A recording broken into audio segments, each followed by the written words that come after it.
Rahman Rahim. On va faire la correction de devoir surveillé numéro 3. Exercice 1. On réalise le montage électrique schématisé par la figure 1 qui est constitué d'un générateur idéal de tension de force électromotrice E égale 6 volts, d'un condensateur de capacité C, d'une bobine B, d'inductance L et de résistance petit r, d'un résistor D de résistance R égale 2 kΩ et d'un interrupteur K. Partie 1. Réponse du dipôle RC à un échelon de tension. À la date T égale 0, on met l'interrupteur K sur la position 1. Un courant électrique passe alors dans le circuit. La courbe de la figure 2 représente les variations de la tension UC aux bornes de condensateur en fonction de temps. Donc voilà la courbe, voilà le schéma. Donc la position 1. Donc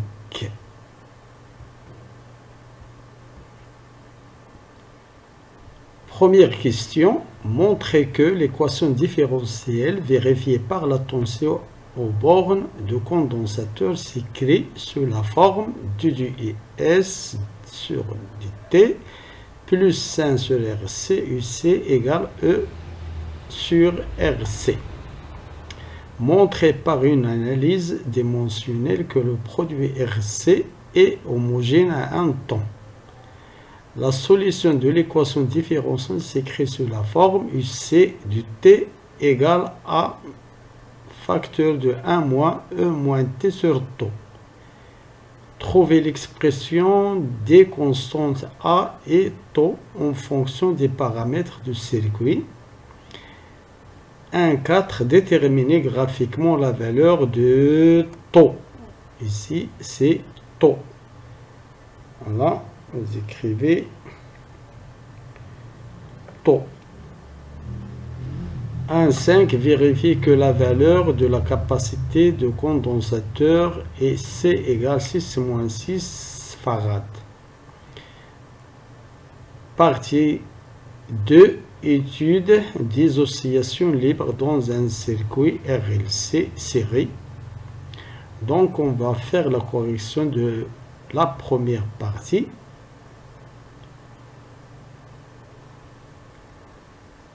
Donc voilà le devoir. Alors chimie.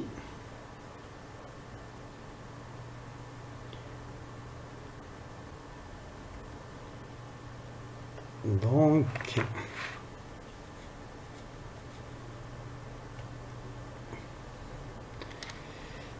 bon, la correction de devoir.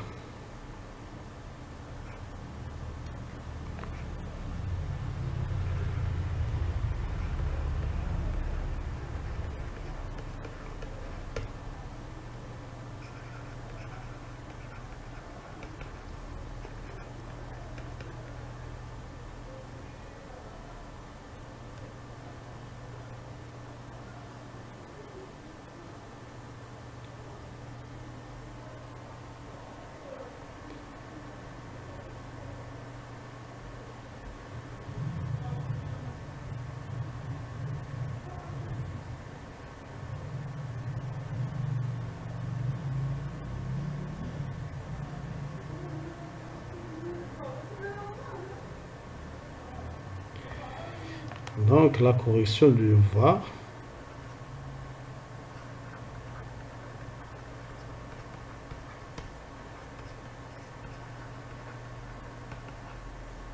Numéro 3.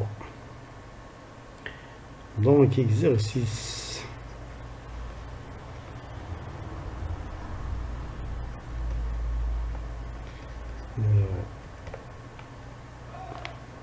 Exercice numéro 1.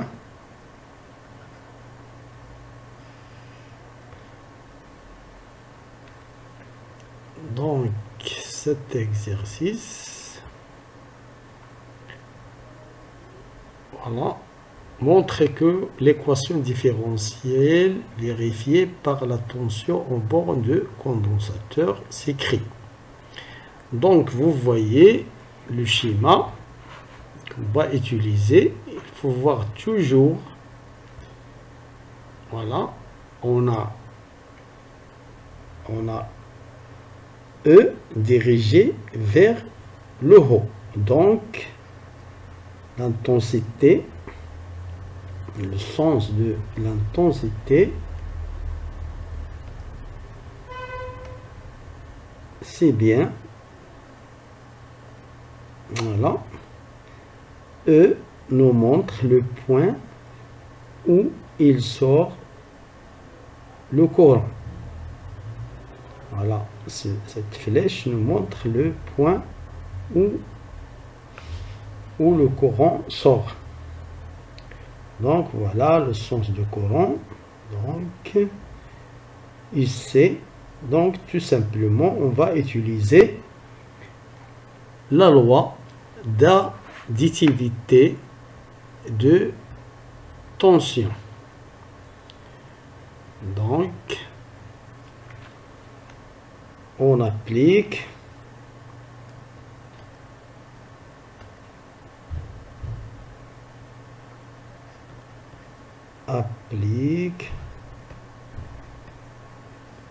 la loi d'additivité des tensions et aussi la loi d'Ohm. Voilà. Donc on a tout simplement IR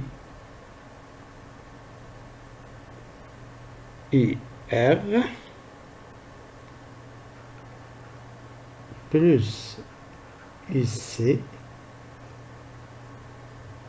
égale AE. Donc IR par la loi d'Ohm, c'est bien RI plus UC égale AE. Voilà, on sait que I égale dQ sur dt. Q, c'est tout simplement C UC. Donc, I, on va remplacer Q par C UC. Donc, C, c'est une constante. On l'a fait sortir de la dérivée. Donc, on va remplacer toujours I par C du UC sur dt. Donc, on a RC d du UC sur d du T plus UC égale AE. On divise par RC. Donc, on a 2 du UC sur 2 du T plus UC sur RC égale AE sur RC. Voilà l'équation demandée. Voilà l'équation demandée, c'est bien. C'est bien 2 du UC sur T plus 1 sur RC UC E sur RC. Donc, on passe à la deuxième question. Montrer par une analyse dimensionnelle que le produit RC est homogène au temps. Donc,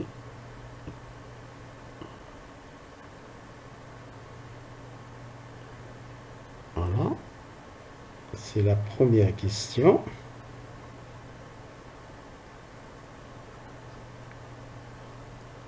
La première question. Deuxième question, 1, 2.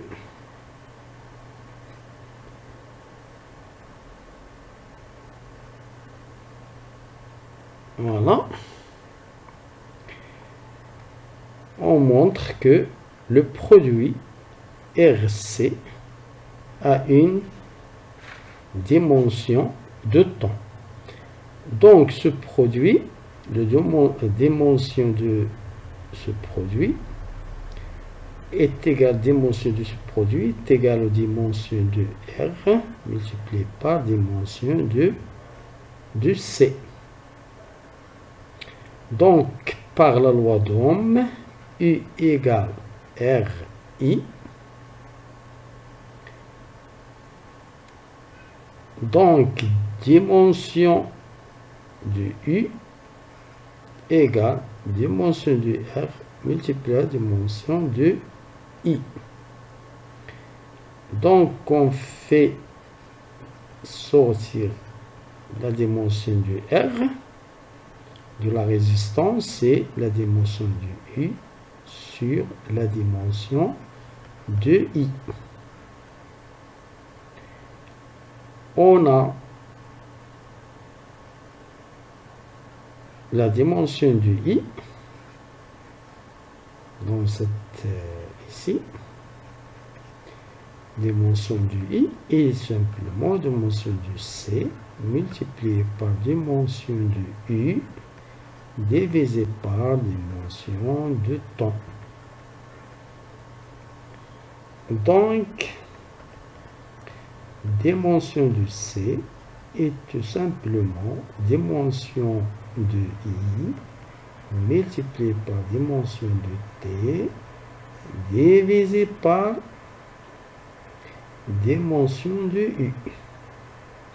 Donc, dimension de RC est tout simplement dimension de R, c'est dimension de U multiplié par dimension de I, multiplié par la dimension de C, qui est de I, multiplié par la dimension de temps, divisé par la dimension du U. Donc, vous voyez, on va simplifier par I et il nous reste la dimension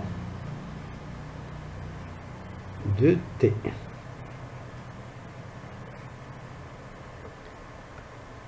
La dimension de T. Donc,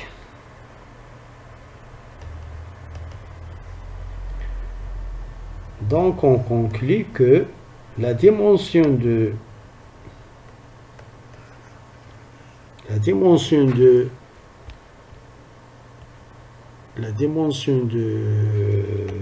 R de produit, donc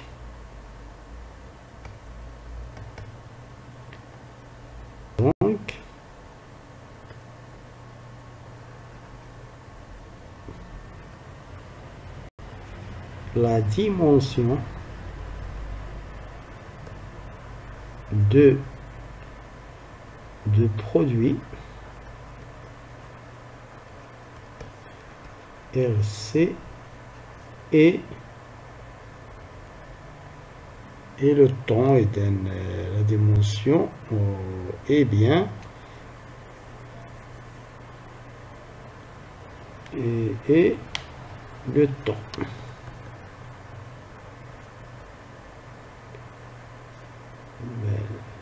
Entre parenthèses, seconde S.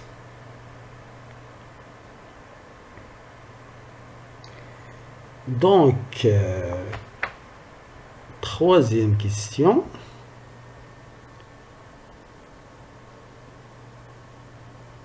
Voilà, troisième question. La solution de l'équation différentielle s'écrit sous la forme UC A 1 moins E moins T sur τ. Trouvez l'expression des constantes A et τ en fonction des paramètres du circuit. Donc, nous avons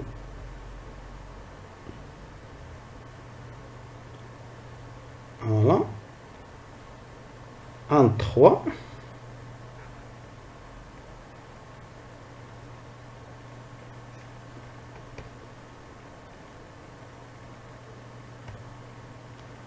un 3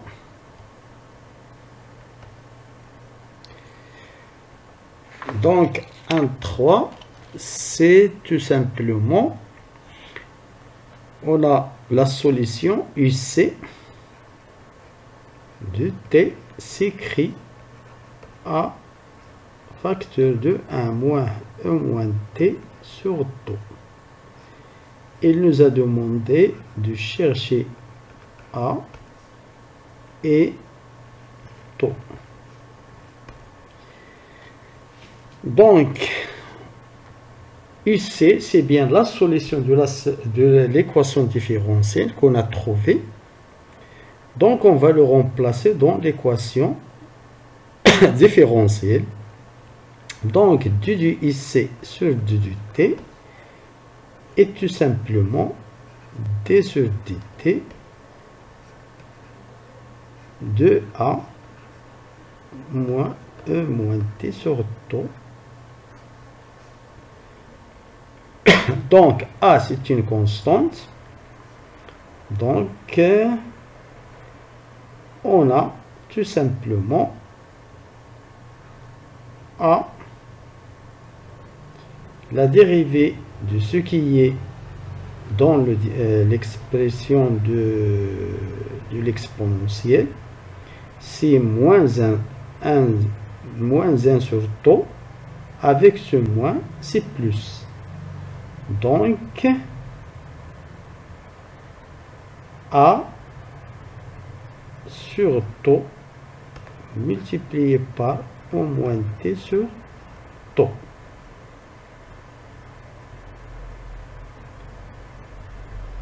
Voilà. Donc, on le remplace dans l'équation différentielle.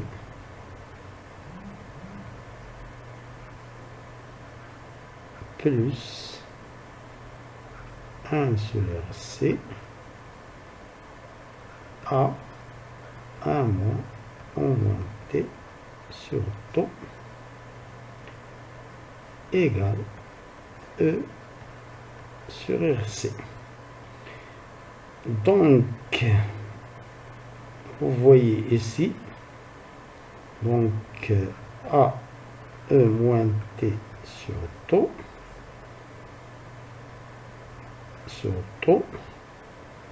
plus A sur RC moins A sur RC exponentielle moins T sur τ égale E RC. Donc vous voyez A E moins T sur τ, A E moins T sur τ, et bien on le met en facteur. Donc on écrit 1 sur τ plus 1 sur RC A E moins T sur τ plus A sur RC égale E sur RC.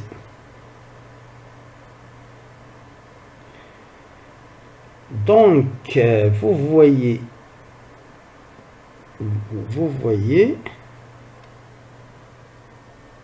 le facteur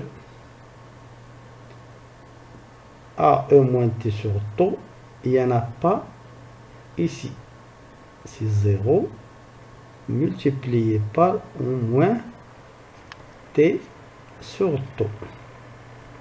Donc, pour que cette équation soit vérifiée, il faut que cette expression égale à 0 et cette constante égale à cette constante.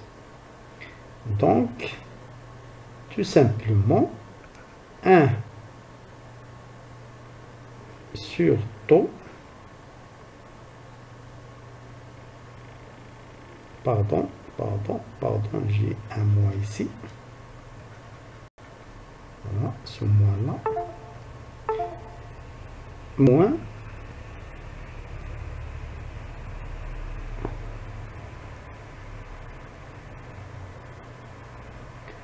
moins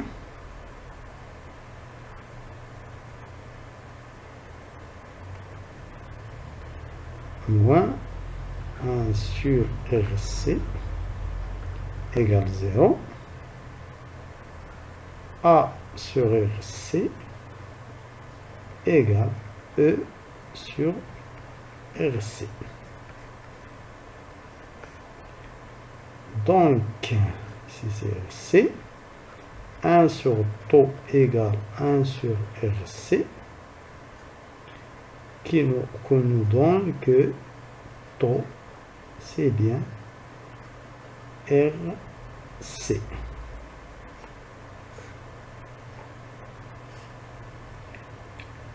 On simplifie par RC, on trouve A égale AE. Voilà.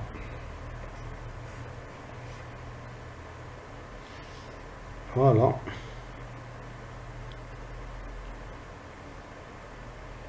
Donc notre équation UC de T est tout simplement E.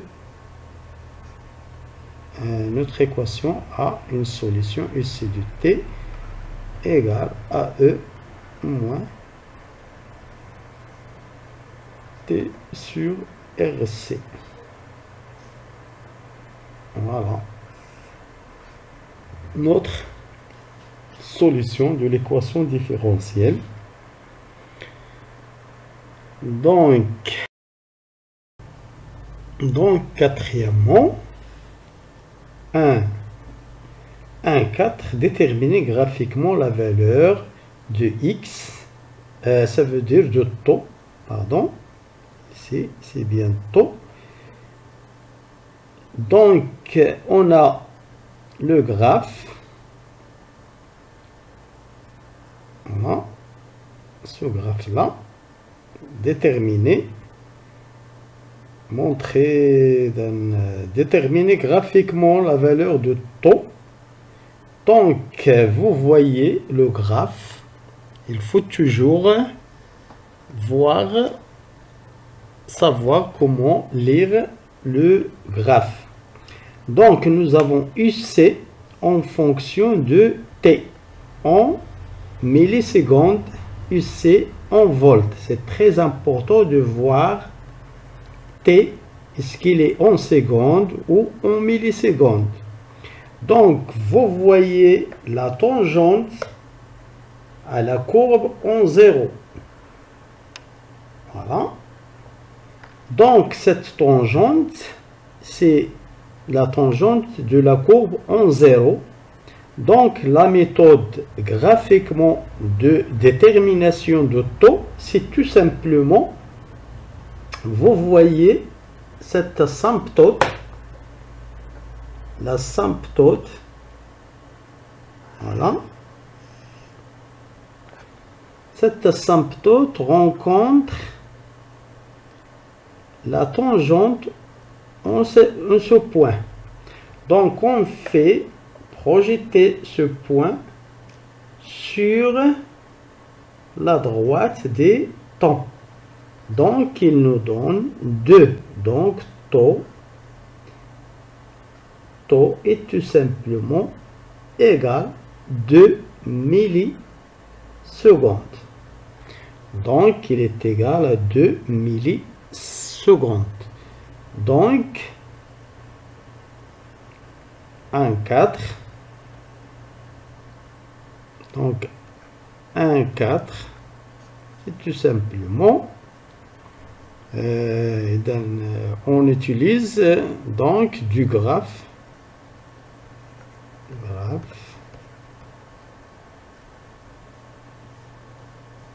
On a taux égal 2 millisecondes. Voilà, 1,5. La question 1,5. Vérifier que la valeur de la capacité de condensateur, 1,5. Oui. Vérifier que la valeur de la capacité de condensateur utilisée est C égale 10 moins 6 farad. Donc, 1,5. On a taux, d'après ce qu'on a trouvé, on a trouvé que RC est à une dimension de seconde, donc T en seconde. Donc RC, c'est bien la constante de temps, de dipôle RC.